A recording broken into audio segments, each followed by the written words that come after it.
Hey, so how do you start building a successful bookkeeping business like a professional in 2025? So one cool element is that a lot of people don't really understand the business they're in because the business you are in is going to change over time. It's going to start as one, then it's going to move to another, then it's going to move to another. So I'll give you an example. So when you're a lot of bookkeepers and accountants, even CFOs, like they think that on day number one, they're in a bookkeeping or accounting business. The container might be a bookkeeping or accounting business, but the function that you're in is actually a sales and marketing person. First, it's going to be a salesperson. Then it's going to shift to slightly a marketing person. The difference between sales and marketing is sales is more of a one-to-one nature of understanding someone, building a relationship, and getting them to sign up. Marketing is using more systems. That's like making content or written posts or videos or having a partnership where someone goes and gets the leads to you, right? So I'd say sales is a little bit more controllable. Marketing is a little bit more scalable over time, and it can be like relaxing as you get to do it. But either way, none of those are bookkeeping. Right? So you start off in sales and marketing. Then once you start getting some clients, let's say once you get to about $5,000 a month, $7,000 a month, okay, now you are essentially a bookkeeping and accounting business, right? Because you have work to do. Up until that point, you didn't have any work to do. Now there is a stage after that, right? So the next stage is when you hire your first team member. Whether it's a contractor, an employee, a virtual assistant, okay? Because now you're starting to shift into being more of a manager. Once you have 5 to 10 contractors, now you start becoming more of a leader, right? And then once you start selling the business, you become more of an investor, right? So there's all these different functions within the business. Now, whichever one you like doing is where you can either prioritize most of your time or you could stop the point that you want to do. Like maybe you never want to hire a contractor. Okay, cool. You just stay in the bookkeeper or accountant zone for as long as you want. For me, I've been in that zone of hiring people, firing people, hiring people, firing people, right? Where I don't like having a huge team because I don't like it to be like super unruly, but I do having team members that can do a lot of the stuff I don't want to do myself, right? But it's all about learning like what phase of the business are you in at any given time. I remember in the beginning, 90% of your time needs to be focused on marketing, sales. Literally, you can't do bookkeeping because you have no clients. So embrace learning how to generate business. Now, a lot of people, and too many people are afraid of going out there. Remember, your mission is to learn the game so you can stay in the game for as long as possible, right? If you're too afraid of the game, it's like you might as well not even start the business, right? Because marketing and sales only is scary when you don't really understand it. I think a lot of people think that to be a salesperson, they've seen a lot of bad examples of salespeople and they hate that. So like in a lot of cases, like some of the worst tactical salespeople on the planet are going to be used car salespeople, some new car salespeople as well, depending on the dealership. Insurance sales, unfortunately, insurance is a great product, right? But the salespeople oftentimes have a very old school style of selling, which doesn't really mesh with today's buyer and consumer. So it tends to come off very wrong. It's very scripted. We're like, this is a great deal, yes or no? And it's like they want you to say yes. And like you're like, yeah. Or it's like, you want to do this today, right? And you're like, yeah. And it's like, you really don't mean it, but it's just like you're just kind of playing along because it's just stupid and really kind of cheesy. But in order to be a good salesperson in today's climate, you don't need to do any of that stuff. That's the distinction that I don't think people understand. People know you don't have to be like the bad examples. You can be a good example. You can be someone that asks questions. You can be someone that people like. You can be someone that builds relationships. You can be someone that shares what you know. You can be someone that answers a bunch of their questions, right? You can be someone that people refer like other clients to, right? Because they like you as a person. Today, it's more about building a relationship within that sales call, and you can't be a scummy, scammy, icky kind of person in order to build a relationship, because most people, there are some people that like icky people, but 90% of people are not going to like someone who they don't like, who kind of gives wrong impressions or wrong vibes. So it's like you got to be a good person in order to really do good in sales today. And there are always like exceptions to the rule, but in the most case, you have to be a good person that people actually like enjoy talking to, especially for this service like bookkeeping and accounting, because you do it consistently over time with those people. Now,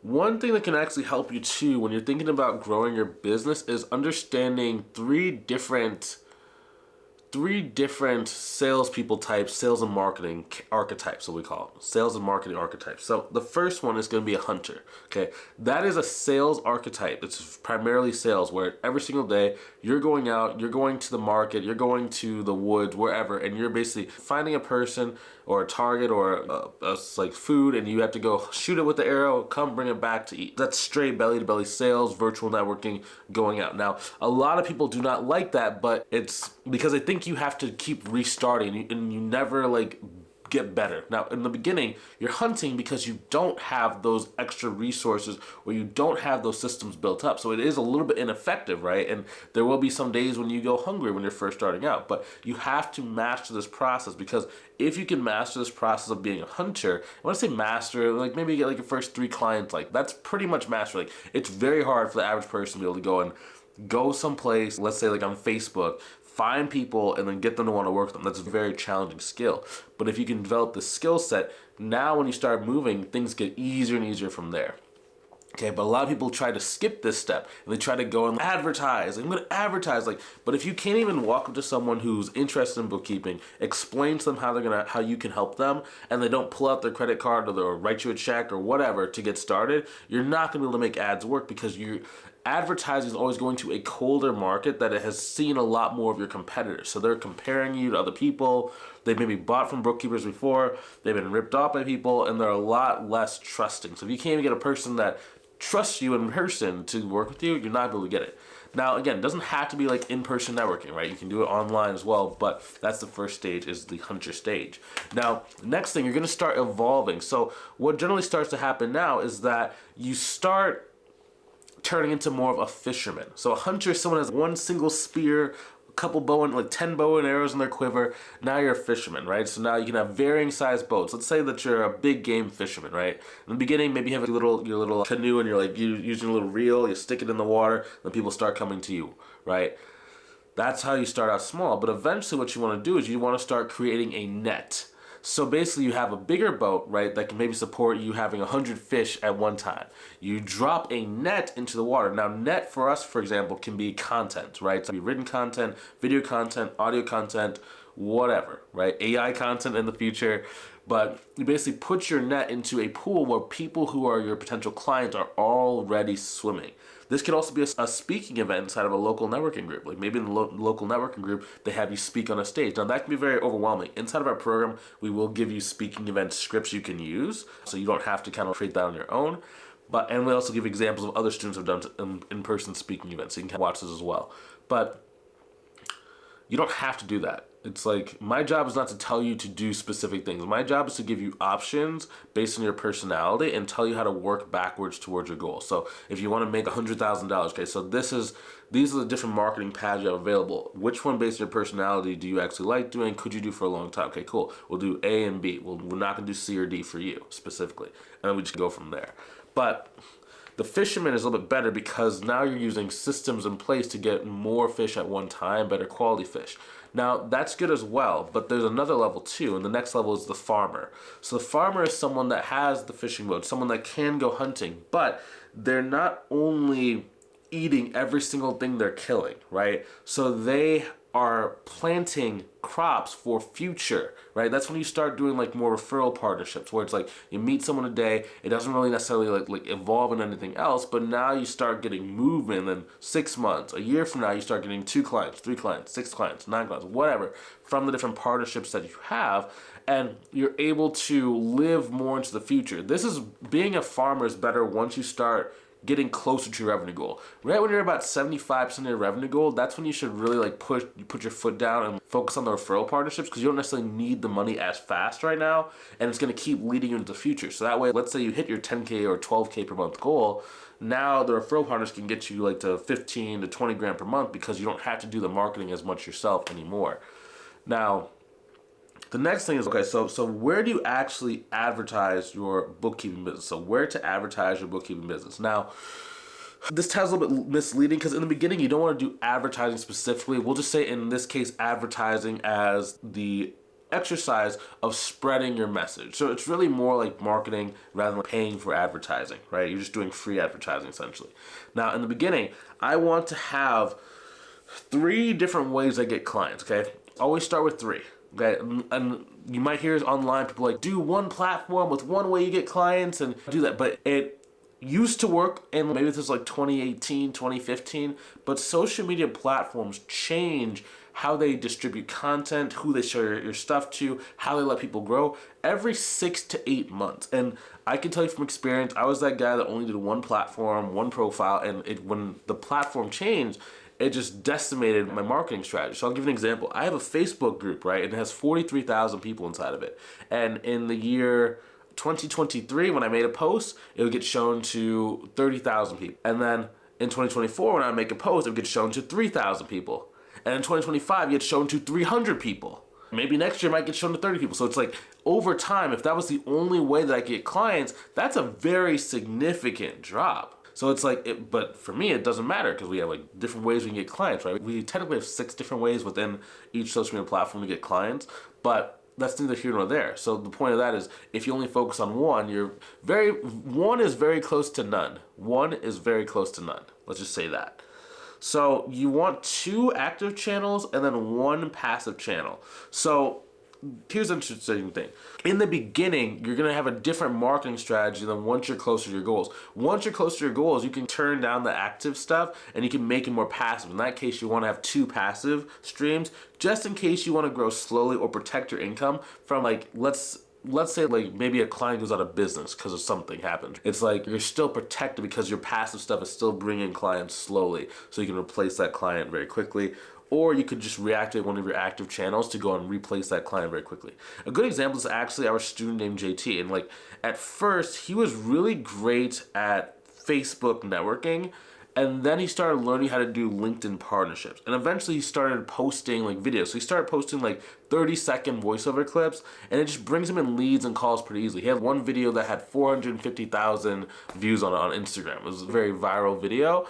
And yeah, but it's like he didn't really necessarily spend any more time than 30 seconds to make that. So it's like in the beginning, Facebook networking was his main style, right? Then he started getting more clients and he started getting partnerships.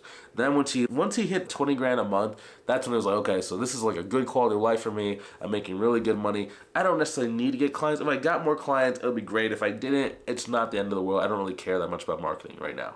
So it's okay, cool, let's make some videos. And again, you don't have to make videos. He just liked making videos because it's really easy for him to do. It's not necessarily a charismatic personality, but he's a very friendly and open personality. So he just made a couple videos, and then boom, he makes, I think, like two 30-second videos a week. Technically takes him 30 seconds to film, takes him probably about 2 minutes each to post.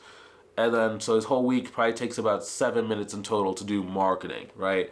And then one of the videos got 475,000 views. Another video got 112,000 views. Now, you're probably not going to get video views that high. Let's just be honest. You're not going to get video views that high when you're starting out. There's a little bit of like serendipity, and sometimes you get blessed and just things take off, right? But that's not the norm, right? That's not the norm for most people. I personally have never had a video that's done 100,000 views or 450,000 views, but you don't necessarily need that many views to be successful. But you got to start thinking in terms of that, right? Now, like the next thing is like accounting firm bookkeeping partnerships. Now, one of the easiest ways to get bookkeeping clients, at least in the beginning, is with partnerships. Now, the reason why is because, so business growth for most people when you're starting out is very linear. You talk to 10 people, you get 1 client. You talk to 20 people, you got your second client. You talk to 30 people, you got your third client, right? It's 1, 2, 3. Very linear. Now, most people don't have time for linear growth in their life, right? Because some people, like, they need to leave their job right now, or they hate their job, like, I want to go, or just whatever reason, they want to grow and move faster than what's normal. So what you do, a partnership basically takes the linear growth of someone. So maybe let's say they're at 40 clients. They've been in business for 20 years. They're getting 2 clients a year, right? Let's say it's like an IT company, an IT consultant, for example, right? And they have been in business for 20 years, they have 40 clients. You, on day number 1, can tap into those 40 clients, and maybe you get 5, right? So day number 1, now you're at 5. And then maybe day number 2, maybe another portion of them go up, now you have 10 clients. So you just went from 0, 5, 10. That's exponential, but you're basically just tapping into the end of their linear growth. So you're basically biohacking growth by tapping into someone else's end in your beginning. And you can keep doing that over and over again because there's no shortage of people that have potential clients for you. So you can really stack it. Now, it's very it can be very slow to start in the beginning if you don't know what you're doing. Because a lot of people, what happens is if you don't understand how to identify who's a good partner with potential clients, how to reach out to them and get them to actually want to help you, how to do the partnership call. So this partnership call is very key. We've had it where, so let's say, for example, sometimes a person, and this is me, like when I first got started doing this partnership stuff and I was discovering this, I would talk to referral partners and be like, yeah, I have 5 or 10 clients who I think would be like a really good fit to potentially work with you. By the end of the call, you go, yeah, let me get back to you with someone. And just, but in my mind, I was like, wait, but you just said like you had 10 people that could potentially use my service in the beginning. Now you're saying you don't really know anyone? And I didn't understand that I didn't do the partnership call correctly in a way that instilled confidence in the other person. It wasn't about how much experience I had, right? Because I had clients at that time, but it was the way I was displaying my expertise and the way that I was like conveying to the person just wasn't very convincing and didn't really give them enough reason to really want to send people to you. So now since then we've revamped that script. That's been like one of our top students got $400,000 per year from one client. It was a CPA firm that only did like taxes, but the person didn't want to do that anymore. So basically gave him all of like his client contacts and they hired him up for bookkeeping services. So it was very interesting off of that. But yeah, if you get the right partnership, it can really change your life. You're really only one partnership away. Now, when I say one partnership away, it doesn't mean that you get one partnership, you're going to be at 6 figures. But you could be one partnership away from your next 6 figures if you do it correctly. Now, one thing that's cool is like sometimes if you don't know who to actually work with, you can work with other accounting firms, right? Now, there's a lot of different ways you can work with them, but it's not the best when you have nothing to offer them, because a lot of cases are like, what do you have to offer me? And if you just come to them empty-handed without knowing like what's the proper way to kind of do that, then a lot of them will be like, yeah, I don't really know if I want to support you because you're not really trying to support me. You have to be when you're doing partnerships and stuff, you have to be very other person oriented, right? Sales is very misleading in life because a lot of people think that for sales to be successful, you have to talk about what you want. But really, in order to be good at sales, you have to primarily talk about what the other person wants. Now, in the beginning, if you have nothing to offer, it might be hard for you to kind of get people to want to give you stuff. But once you start making progress, it can be very simple. Now, a lot of the time as a bookkeeper, people will actually be reaching out to you for help with taxes. And a lot of bookkeepers don't offer taxes, right? Right? Now, even though you might not offer tax as a service, a lot of people don't know that. Right? They don't know really what service you offer. So they might say, hey, can you do my tax return? Or hey, I have a business, can you do my taxes? But here's the thing. You now have a potential referral partner who is waiting for you to help them or do something, and now you can start getting goodwill from them, right? It only takes you one client referral to get them to want to start working with you and helping you out for the rest of your career. So whenever someone comes and says, hey, can you do my tax? Oh, I don't really do tax, but here's a guy or gal that can refer you to that can be good. Right? And then now you send that person to that partner, and now they're like, oh, I like this, I like you. And it's just really cool. Now, one thing that can really help you, one thing to help too, like backtracking, if you're going to send someone a referral, make sure they have bookkeeping clients to send to you. We're not just doing this just to be nice. Let's be honest. Like, yes, we want to be nice, but there is a end goal as a result of being nice. I only want to work with or help out people that can help me. I don't want to help out other people that are super beginning, unless you're getting paid for it. I have a mentorship program because I like working with people that are just getting started. But if I wasn't getting paid to help people just get started, unless I was running like a nonprofit or a charity, I probably wouldn't talk to people that weren't going to work with me. And YouTube to a certain degree is cool and like it is free and stuff like that, so it gets around that rule. But just one of those things. So it's like there's always something that you have to give in order to get something back. So it's like you don't want to be a charity when you're starting out. You want to make sure that there's an opportunity for you to be able to get something. Once you've hit your goals and you're able to like take care of your financial situation, you can offer this stuff. That's why I have this YouTube channel, because like I can give and impart knowledge for free and not care if I never work with any of the people that are watching the video, because it's not really that big of a deal. But I'm good financially. If you're not at that place in your business where you need to be, you got to focus on you in the beginning. Now, one thing that's important, right, is to learn how to do the introductory 15-minute call with a partnership. Now, in our mentorship program, we will give you the full script of what to say to get the partners to actually work with you. There's a couple like proprietary elements inside of it that makes it very easy to get stuff to work. But the first thing is you have to actually break down your attractive character. Your attractive character oftentimes is Okay, and also if you're taking notes on this video, like here's a place to take some notes. So your attractive character is like who you actually are as a human and turning your life story into a very coherent argument as to why you are equipped in order to help someone. Now, it's not always just about how much experience you have, it's also about who you are, right? So I'm always thinking, okay, so what were you doing before you got into bookkeeping? What was the turning point that got you into bookkeeping? What was the first time that people actually showed interest that they were thinking about working with you? How did you feel, or did you know, or did you think that you could actually do this service? And if you don't think you can do this service, we have to work on that, right? That's your confidence level. Now then, after that is, why are you reaching out to this potential partner? And 6, how can that potential partner like help you out in the future? So those 6 steps are very important. Now, the whole thing about if you know you can do the work or not, confidence is a very weird thing. Some people, I've noticed confidence is in 2 different camps. So camp number 1 are people that are like super arrogant. It's like they learn one thing about bookkeeping, now they think, oh, I know everything. That's not like great. There's nothing wrong with being arrogant. I'm not saying don't be arrogant, but I'm just saying you gotta be in the middle, right? And then the second group of people are people that are like they're too humble. We're like, I don't really know what I'm doing. Like they have 20 years of experience, like working an accounting job, and they're like, I don't know what I'm doing. I don't know if I have enough experience. So you have to be somewhere in the middle, right? Somewhere, that's what we call confidence, right? That's like quiet competence, where I'm good at what I do. I'm learning more about the stuff. I'm willing to figure out anything that I need to in order to be successful. It's in the middle, right? You don't want to be too humble. Like, I think a lot of people like think that they're trying to be humble.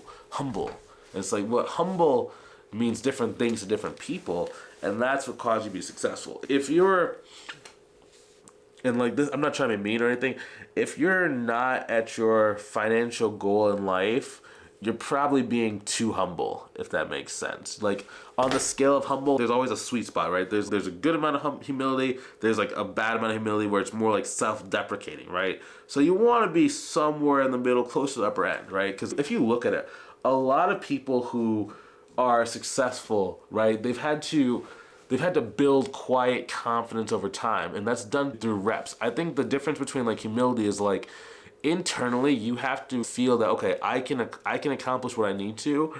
I can put in the hard work to get done what I need to, and I can learn what I need to do in order to do it, right? That's internally. I think it becomes arrogance when you start speaking it out loud to too many different people in a way that tries to put other people down. That would be considered like arrogance, right? So if you can, versus a lot of people think humility is, oh, I'm not that great, I can't do this, I'm not as good as this person. That's not really humility. That's a little bit of looking down on yourself. So you got to get more in that forward moving kind of zone. If you can do that, you're going to be good. Now, I know like, maybe you're in a spot in your life where maybe life has been harder for you. Now, I'm not saying that it just comes naturally and you just make this change, right? It's just slow changes, positive affirmations that you do over time. We can talk about mindset stuff, probably in a different video. We can talk about mindset stuff. I had to kind of get through this point or whatever. But yeah. The second thing that's important is understanding how to ask good questions, right? So getting a good understanding of like what type of clients does the partner have. And that's also to determine if it's worth continuing. Like we said, if we're going to be sending referrals to them, we want to make sure that they have a reciprocal ability to reciprocate to us. So what kind of clients are they also wanting to receive in the future, right? Also, if they're taking on new clients for the future. Sometimes people are at their capacity. They don't want to take on new clients. Or maybe they work in a specific niche, or they have a very specific service that they maybe don't want a huge amount of clients for. This is important for you to start knowing.